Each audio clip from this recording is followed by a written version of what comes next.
You need to hear this coaching session with Drew if you want to turn your YouTube channel into a sales machine. Drew runs Moon Audio and sells incredible stereo gear to serious music lovers all over the world. He already has a 50% return customer rate, but he wants to reach even more people and tell better stories. I show him exactly how to link his Shopify store right to his videos for instant sales. We also talk about a new video series that will get his fans super excited to buy and connect. Enjoy. So we created the company called Moon Audio. Nicole calls me an audio psychologist. When a customer calls me up, it's sort of like, tell me about your audio woes. Like, we don't talk about money when they call up. I talk about what kind of music they listen to, where they're going to use the music, how are they going to listen to. There's like 100 questions I want to ask for two reasons. One, I want to build a relationship with this person, right? Because at the end of the day, I want these people to come back and feel like this is sort of home, if you will, in a way, in where they're shopping from, right? I always want to focus on quality. And that's something that large companies have a tough time dealing with, is when you explode, okay, we want to conquer the world. Well, I'm not about conquering the world. I'm about doing something once and doing it right. Everything that we sell and build and whatnot, I take home and I play with. And if I don't like it, I'm not going to sell it. And that's been our mantra going forward. Quality over everything else. All right, we got Drew here from out of town. Awesome, welcome aboard. Part of our mastermind group here. We're gonna spend the next couple of days talking YouTube and thought leadership. But before diving into how it can help, why don't you give a quick overview about the business for people to learn about you? So I'm Drew Baird, CEO and founder of Moon Audio. We started around 2001. It started out as sort of a hobby income. I was an engineer by day. And what happened was we got married, we were having our first child, and I'd always been really heavily into audio equipment. I DJ'd in the 80s and 90s in high school and college, and I went to Penn State to become an acoustical engineer. I wanted to actually start a speaker manufacturing company, but this is way before the marketing that you can do now on the web. Very complicated back then. If you didn't know somebody or get into something with somebody, you'd end up with a lot of firewood on your hands because you had to build a lot of cabinets, and if you didn't take off, you were done. So I sort of chickened out, went into structural engineering instead, and then always dabbling with audio. And so when we bought our first house and we were having our child, we didn't have a whole lot of money, and I was building a home theater, and this is at the beginning of the home theater revolution, if you will. And I didn't have all the long cable runs. And so I knew I could build the cables myself because I already built the speakers and I was modifying equipment and whatnot. So I bought the connectors and wire of really good name brand cabling companies back then, built these cables. This is right around the time that eBay started. I had some leftovers, so I threw them on eBay to get some of my money back. They sold in a day. And so I was like, oh, here's a great way to make some hobby income to buy more toys, more audio gear, because I was really into audio, right? Yep. And it just took off like wildfire. I started doing all kinds of custom connections and terminations. The iPod comes out. You can't run down to Best Buy and buy any kind of cables to connect an iPod to your stereo. Nobody was making a 30-pin dock to an RCA or mini cable. So I started sourcing those connectors, and that helped me revolutionize sort of that part of the market for us. And then headphones got crazy. Portable listening took off in 2008 when the real estate market crashed and everybody was traveling more. They were downsizing. They couldn't have their big home theaters and their 2-channel stereos. So they were doing portable headphone setups. A guy by the name of Jude Mansilla started the world's largest audio forum for portable audio called HeadFi. And he called me up and he said, hey, can you make me a headphone cable? Because he had a pair of Sennheiser HD 580s that had detachable cables, and most headphones didn't have detachable cables back then. I found the plastic injection molding company that did the connector on there. It was actually a medical grade connector. And voila, I made my first headphone cable. And then Beats comes to market. And that sort of revolutionized headphones in a totally different way because they were using it as basically jewelry for men in a way, right? It was more about the way it looked, everybody was wearing as an accessory. But that helped sort of take the headphone market to the next level. With Apple, with Beats, with Jude calling me up about the headphone cable, we've along the way had these perfect storms, if you will, to bring new avenues of building custom high-end audio cables for markets that really didn't exist in the cable marketing. And essentially, we call our cables jewelry for men. I mean, they can't just sound good; they also have to look really good. I mean, all of the toys that we sell, and we don't just manufacture cables, but we also sell high-end audio gear. You know, it's like any other hobby of, you know, car collecting, sneaker collecting, watch collecting. You know, it's not just about what the device does, because I mean, you can buy a watch at Walmart for $5, or you can buy a Rolex for $20K. They both tell time, but one does it a whole lot sexier. And so that's sort of the stuff that we sell, are the sexier, high-end toys for big boy stereo systems, if you will. And our cables are essentially the carrot for the gear, and the gear is the carrot for our cables. So we offer a one-stop shop where we do total customization. Everything is built on the fly. Most cable companies build and manufacture all their stuff overseas in Asia in standard lengths, standard configurations, whereas in Cary, North Carolina, we build everything on the fly, can deliver it to a person in 2 to 3 days, any kind of customization. Our rule of thumb is if it can be built, we will build it. We will, and there is no standardization in high-end audio and like your camera gear here and video gear. There's all kinds of different connectors, and if you want to connect different brands together that don't have the same connectors, we sort of found a little bit of a niche in the marketplace. Very cool. I love the history lesson. Yeah. That's awesome. Yeah, that's about as quick as I can tell. That was great. That was 25 years in like 30 seconds. I mean, it's great. I love it, Drew. Anyway. So then, now getting to YouTube and, you know, being here, how can I support? What's on your mind? Well, I mean, we learned real early on that, you know, we never had a brick and store business at the beginning. We started 100% online, and eBay sort of fueled that, right? That was the new revolution of online selling, right? And so then the next thing that we learned, you know, I don't know, we'll just say 10 years ago, I can't remember the timeline at this point, is that, you know, you can't just be a retail business on the internet anymore. You have to be 50% a media company. I mean, we do writing in-house, video directing in-house, all our photography in-house. So we don't just manufacture cables and sell audio equipment. We have to be a full-blown media company to compete. You can go to any website and everybody's maybe selling the same device. How do you stand out, right? So you have to try and be the technical expert. You have to give lots of advice. You have to give authority. And so we learned that, you know, now YouTube is sort of the next way for everybody is on their phones, you know, for good or bad reasons, right? I mean, it's, you know, the device is a blessing and a curse at the same time, but everybody is sitting there scrolling constantly, watching podcasts, watching videos, doing everything on their phone. So YouTube is the next evolutionary step for all of the retail businesses to get their name out there for branding, to show what they do, to show their expertise. And so that's why we're doing YouTube videos. And we're also explaining not just, you know, it's not just about buy, sell. It's about the passion. I mean, I quit my engineering job in 2010 and went to do this full time because I absolutely geek out on all this equipment.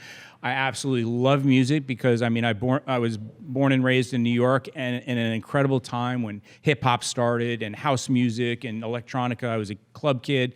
I mean, music is my passion. So to be able to do something that's your passion and then express that in a video to try and get other people and more community. It's about community at the end of the day, right? I go to all these audio shows, and it's not so much about going to the audio shows just to show what we're selling and showcasing. I love meeting the customers. I love hearing the stories. I love sharing stories about the music.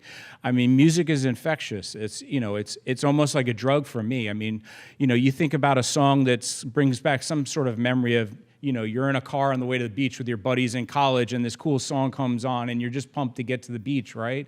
You know, it brings back memories and nostalgia from the past. You know, music can get the hairs on my arms standing up because I get excited about it. It just brings back memories. It's good for the soul, right? We've had some really cool customers. We have one customer that is an anesthetist for open heart surgeries.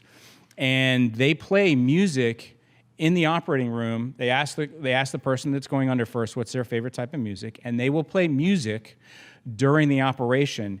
And they say that 9 times out of 10, the patient will come out of the anesthesia and will heal much better because something about the music being played while they're having this very invasive surgery has helped them mentally. Your brain's always on, even when you're knocked out, right? Yeah. And so, you know, that's the sort of storytelling that I love that customers come and tell us. Like during COVID, we had so many people in New York City that, you know, they called us up and they say, I need this portable headphone system, a nice digital audio player, a nice pair of headphones, because I'm working 24-hour shift in the hospital trying to keep people alive in New York during COVID, and I'm going to maybe get 2 hours off in the middle of the night where I need to unwind because they're seeing misery and they're stressed out and tired. And so they'll put on their favorite jazz music and get back to relaxing again so that they can go out and save lives. Yeah. So there's so many cool stories. It's not just about the toys, but it's about the music and the community that I love so much about this business that we're in. Do people buy bulk at all, or it's a lot of one-off sales? Well, we've been very lucky that we've got about a 50% return customer rate, which is huge for a retail store. Yeah. And the bottom line is, like I said earlier about, hobbies, these people are collectors. They're called audiophiles. They're really into the equipment. There's always a new toy. There's always going to be something down the line. And so people are constantly selling off their equipment, buying new equipment, or some of them are just, I've got some customers that we've recabled like 30 headphones for them. And they've got a different headphone based on, because they all have a different sound signature, a different coloration. And each one of them, for the mood that they're in or the music they want to listen to, they'll use a different pair. So they're collectors, they're hobbyists. They're like any other collector. So, but it's one person buying multiple things over many years. Yeah. Not a lot of bulk sales of somebody, but like, I want 1,000 cables. No, we might outfit like an entire home theater. You're going to need a lot of cables. Like we only sell direct. We don't resell for the simple reason is that, we want to keep our prices fair for an incredible end product, right? If you get into reselling not direct, you've got to have a 3-tier markup, right? Because you got to deal with distributors, retailers. Yeah. Then you go from having a $200 cable to now costing $1,000, right? So by selling direct to the consumer, we're able to provide them with an incredible value for performance that's going to compete with the big boys out there, right? Yep. But the highest end is going to be like high-end homes. We're not doing hotels, convention centers. Yeah, we're not stadiums. into commercial. This is really 2-channel audio. These are the people that are really nuts about, music. Yeah. Not background music. They're going to sit down, they're going to break out a cigar, a glass of wine, or a brandy or something like that. They're the serious listeners. And that doesn't mean that we don't deal with what we call newbies, because it all has to start somewhere. We've got plenty of young people that start out with it, and there's nothing wrong with a $100 pair of headphones. And there's nothing wrong with not buying a headphone cable and, and getting into it, because at some point they're going to get a better job and they're going to upgrade and they're going to upgrade and upgrade, just like anything else in this world. Cars, we start with a junker in college, and then at some point, hopefully we're going to have a Mercedes or a BMW or an Audi or whatever, So. Are you guys using the merch shelf on YouTube? Mm-mm. No. Okay, No. So this is actually huge for you. Can you integrate with Shopify? Yeah. Mm-hmm. Perfect. Yeah. So YouTube, underneath videos, they have a merch shelf. I've started to see that on a few videos I've watched. Yeah. So they can one-click then buy. If you have an integration with Shopify, they can just buy your whatever products you're talking about in the video on that video. And you can either do it, you can have some products that can be across every video. I don't know if there's a certain cable that's your best seller or whatever, that you can say, hey, every video on the channel show this. Mm-hmm. Or you can customize it that when we're doing a review of this, then right underneath the video, before the comments, I don't know if you like, there's description, there's comments, but above that is the merch shelf. Mm-hmm. Most people use it for T-shirts and hoodies, and that's how it started. It was just the first integration with a company called Teespring, so you can just sell your merch. But when they integrated Shopify, anybody who has a Shopify integration can sell their own stuff through that shelf. Got you. So if you've already done the Shopify integration, then under each video, how many videos are on the channel? You've done a lot of work. I don't even know. There's a lot. Yeah, so it's like the merch shelf will show a picture of the thing. Yep. I know exactly what you're talking about. I've seen it. Pricing, quick I just saw it last week for the first time. For your industry? Yeah, for our industry. Yeah, great. Yeah. So that you guys should set up, that's an easy revenue unlock. For sure. For you guys. And if you have 500 videos, I would probably just start with for the whole channel, pick your best sellers, and then whatever your top videos are, go in order of most popular that's still getting views, and then customize whatever's on that page. Because to do 500 merch shelves customized is going to take time for someone to do that, right? Without a doubt. But over time, you work your way through. Every new video launch has a customized merch shelf, and then work your way through the catalog. But overnight, just set it up, apply to all 500, and you'll start making more sales of your best products. Without a doubt. That's an easy integration. It's great for e-com, right? A lot of people, if you're selling insurance or something, like it's not gonna work. But for you guys, you're already doing the work of taking product photography and doing descriptions and landing pages and all that stuff. So that's an easy integration. Okay, cool. Well, that's already a huge win, because you can apply that to all your videos on your channel as soon as you get approved, and it's like an overnight thing. That's great. What's the content cadence now? So you're doing the reviews, you're doing some of the biz dev interview shows. Yeah, so we do top of funnel, bottom of funnel, in between. Like, you know, I mean, I've really enjoyed what we started doing because of the Fidelity Exchanges, the podcast with other people that are in sort of somewhat related businesses. It's, you know, it's about collaborations. It's trying to find new avenues and new directions of other people that we can support and they can help support us. You know, that's been fun. We haven't done that until recently. We actually started 6 months earlier to start doing podcasts more with manufacturers, but now with doing some of these collabs and trying to, you know, figure out, you know, who are the right people and the right sort of markets to figure out some kind of collaboration process. That way, you know, they build off of us and we build off of them. And that's been fun, you know, and this gets back to the storytelling. I love the storytelling. And it's not so much about in these videos, sell, buy, you know, it's more about talking about the journey of why we're in this, why we're doing it, the passion, all that stuff. So it's fun. I mean, Nicole and I were looking at one of your videos that you did where you had the founder and somebody else on with him. Yeah. And it's great because those guys have probably never done an interview before. And once it's up, even to ask, hey, like maybe that should go on your website, or maybe that should go to your email list as well, exactly. right? So it's a win for them, but now you get access to their entire email list, correct, as well of clients, and it's probably the best marketing they've ever done. They probably never told their story because these manufacturers aren't great at that. They suck They're at terrible. it. They cannot storytell. No.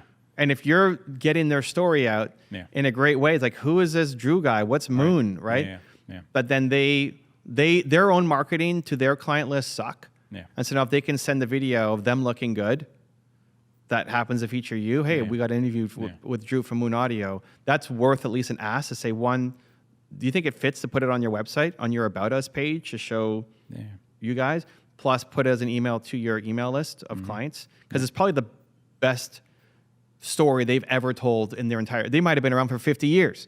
And they've never told the story as good as you pulling it out of them, exactly. Right? Which then, like, who's Moon Audio? Who's this Drew guy, right? Which then generates interest and attention. So that's a great series to continue doing. What's the Honus Wagner? It's the most expensive baseball card. Like, what's a Honus Wagner in your world for the collectors? Well, I mean, we sell a brand called DCS out of the UK, and they've actually got a digital to analog setup that's about 6 boxes now, and it's $250,000. Okay. And this is just a digital to analog converter. So it's not the amplifier, it's not the speakers, it's not none of the cabling or anything like that. So just this one piece that's converting a digital signal either from a CD or from a streaming service or whatnot to analog, so the rest of your equipment understands what to do with that signal, right? Because you have to convert it to analog for a preamp and a speaker to then pass it on. Do you sell that? We're in Raleigh, North Carolina. There's, you know, if I were in Dubai, Yeah. I'd have no problem selling that. Right. But to take on the overhead of a $250,000 piece of equipment that probably nobody in Cary, North Carolina is going to buy. And that sort of piece is a little bit different. You know, that's a luxury piece, right? You've got to go to the home, you've got to set it up, all that stuff. Could you sell it as a distributor? Well, you have to have a buy-in for this. So I've got to have one in my showroom. So for $250,000, do you know how much demo gear I can buy for that showroom? 1,000%. It doesn't make sense. No. What I'm wondering is is there anything even above that, or is there like, if you're going collectible, then it could also be less about so quality of the gear is one thing and how nice it looks and the performance, but also like this is the thing that Michael Jackson used or something, right? Like this is the cable that whoever used. Is there a market for that? Is that a thing? So, you know, we're one of the largest U.S. IEM cable manufacturers in the U.S., and this is for in-ear monitors. And we've sold tons of cables to, you know, I'm not going to mention a whole lot of names, artists, right? Yep. The bottom line is that doesn't really get you sales. You know, I can say, okay, Elvis Presley had our cable, but that's not going to get you sales unless he's going to go online and say, hey, go buy Moon Audio's cables. And I don't have that sort of, I don't have the juice to get him and his lawyers to agree to that, for example. 1,000%. You know what I mean? Just, if there's some, whether artists that you might have a relationship with, we did a promotion with a launch of trading cards for entrepreneurs. We raised 6 figures for a charity. And one of the prizes we had was a Steve Wozniak signed baseball. Yeah. Right. And so like we use that as a, now Steve Wozniak doesn't do baseball, Right, but that's right. But what is Steve Wozniak? And in the entrepreneur community to have like a Woz signed anything is kind of Sure, it's cool, cool. right? Yeah. So it's less about, I don't even know what kind of baseball it is. It doesn't matter, right? Right. The quality of the cable may not matter. It might be a 5-year-old cable that they're not using anymore, but the fact that it came from whoever's house is, I'm just trying to lean in, like there's a whole, so the product reviews is awesome, and the like trends and the tips, and as well as like the more thought leadership videos of like, how do you set up a home studio? What are the basics you need to know? And how do you go from what's the $5,000 to the $25,000 to the $100,000 package, and like everywhere in between, or the starter headphone or cable to $100 up to what's my journey as a buyer, right? Those are all cool videos that you make in thought leadership. I'm just leaning on the collector side because you said collectors. Like that's a cool potential show that you could also then, hopefully it's fun to make, but also valuable for your audience because it builds community around like the crazy set, either the crazy setups people are doing, what's the most expensive setup that somebody has, and like filming with them to show their crazy setup that they've done. Or something collectible that doesn't have a high quality, but because it came from somebody, that then you don't need Elvis. I mean, it'd be great. Elvis isn't dead. He's going to come back and he's going to say, Drew's got the best cables. Nicole got the best cables. You know, that's the endorsement. But even just the fact that this came from Michael Jackson's estate or whatever, and then you raffle it, you give it away. Like it's just community building that anybody who buys this month also gets a chance to win the Michael Jackson cable, and you frame it and you make it look, and it might be a piece of crap cable now, right? A decade later, it's terrible, but it's a collectible. That's right. And you treat it like a collectible. And like whoever owns that's going to talk about it forever, and then you can even interview them, have them as a guest on the show, talk about them winning the thing, tell their story. It's story. Like why did they care so much? How did they get into collecting in the first place, right? And you just follow your curiosity to pull at their story and like why they care about music so much. So hopefully it's a fun show to make. Also builds community, but also generates sales, and that every month there's a new collectible item or quarter, or I don't know how hard it is to secure these things. I'm sure there's like, if you research estate sales or even eBay, or maybe even grab some old gear from some of the artists that you've, you know, like they may not endorse it, but can they give you a cable and like have a signed card, you know, and can you sell that or give it away? It's like it's a giveaway, or we've raised money for charity. Like it doesn't even matter. Just it's a fun thing for your community that every sale in December over $200 enters you one chance contest to win this Michael Jackson cable or whoever, right? It generates sales for you. It might increase the upgrade cycle, because I was thinking about that. I was going to wait till the next one, but I might get the Michael Jackson cable. And it's fun community storytelling, right? You can even say, this isn't the greatest cable. Like I would have upgraded to this, but like at the time, I don't know how much you know about the history. Like if you can look at that Michael Jackson cable, and it's like at the time in the 1990s, that was actually like a really killer cable, and here's why, and whatever stories you have. And then the winner, whoever wins the contest, comes on the show. You mail it to them, they show it up, you tell their story, what got you in you're connecting with customers like you're already doing in person, but now on the show. It won't be the most viewed video on the channel compared to the thought leadership ones. It's fun. But fun and sales. Like, let's get these collectibles to drive a monthly challenge with a different cable that then the framing isn't expensive, the mailing out to them is not that expensive, and it can drive a lot of sales and hopefully fun. Maybe even fun for you of like, who are the artists that you like, hey, I'm touching a cable from John Lennon or whatever. We've got a good relationship with a guy that does remastering of old analog tapes to digital, converting it to digital for the future. And I won't mention the artist's name, but there might be something there that we might be able to. Everybody cares about the guitars, right? Who cares about the cables? Stevie Wonder. So anyway. Well, but like a Stevie Wonder cable, chances are most of these guys are just throwing it away. They're saving the guitars and the pianos and the drum kits and all that, but it may not be your cable. Like is Stevie Wonder just something he has from his journey. Right. Exactly. But like people don't respect the cables, right, or the headphones as much, right? So if you can get them, even if it wasn't yours, but here's this the journey, 1990s Stevie Wonder, Michael Jackson, whoever, right? Sure. Pick the guys that you like. It shouldn't be that expensive to acquire them versus a guitar. Without a doubt. Right? Yeah. And you can prove some authenticity and have a super fun competition that raises sales, right? If you have your email list. It's only because you said community. Right. I can tell how much you actually deeply care about community and storytelling. Yeah. And so it leverages both of those to have some fun content, but also get more sales. If every month there was a new challenge, it's not just here's why you should upgrade to the latest cable, but spend $200, you get a ticket, you might get the Stevie Wonder cable. Like, then how cool is that to have the winner come on and like freak out that they won? That's right. And then you spend half an hour talking about why they care so much about music and get their story. Exactly. Right? I'm excited. I might enter this competition now. I got to buy my guy Justin some guys better need gear. some Like, it's these guys terrible. need some new Unbelievable. headphones, man. They're All right. terrible. Okay, people want to learn more about you. Where are they going? Moon-audio.com. 11. Yeah, very simple. To watch me coach another amazing entrepreneur, check the video right there next to me. I think you'll love it. Continue to believe, and I'll see you there. I'm sitting down with Jen and Matt today for a powerful coaching session. These are amazing people who help working parents break free from feeling trapped in their own lives. But right now, they are stuck overthinking their YouTube channel.